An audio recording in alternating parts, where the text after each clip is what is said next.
Praise the lord. ఈ రోజు దేవుని వాక్యము, మన ప్రార్థనలు సఫలపరచబడును గాక.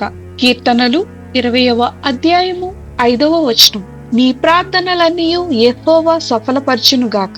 ఆపత్కాలములో ఆపదలు మనలను చుట్టుముట్టినప్పుడు, పరిస్థితులు మనకు అనుకూలంగా లేక మనము ఎంత ప్రార్థన చేస్తున్నప్పటికీ ఆ యొక్క ప్రార్థనలు దేవుని సన్నిధికి చేరుతున్నాయో లేదో అన్న సందిగ్ధ స్థితిలో ఉండవలసిన అవసరం లేదు.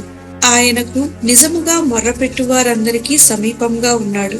ఆయన సన్నిధిలో మనం చేసే ప్రతి ప్రార్థన ఆయన ఆలకించి ఆయన మనకు సమాధానం ఇస్తారు. ఆయన మన కోరికను సిద్ధింపచేసి ఆలోచనంతటినీ నెరవేరుస్తారు. మనం ఆయనలో నిలిచి ఉన్నప్పుడు ఆయన చిత్తానుసారంగా మనమేది అడిగినను అది మనకు అనుగ్రహించబడుతుంది. ప్రార్థన. ప్రభువైన యేసు, మా కోరికలు ఆశలు మీకు యుక్తమైనవిగా అడుగుటకు మాకు జ్ఞానమును దయచేయమని యేసు నామమున అడుగుచున్నాము తండ్రి. ఆమేన్.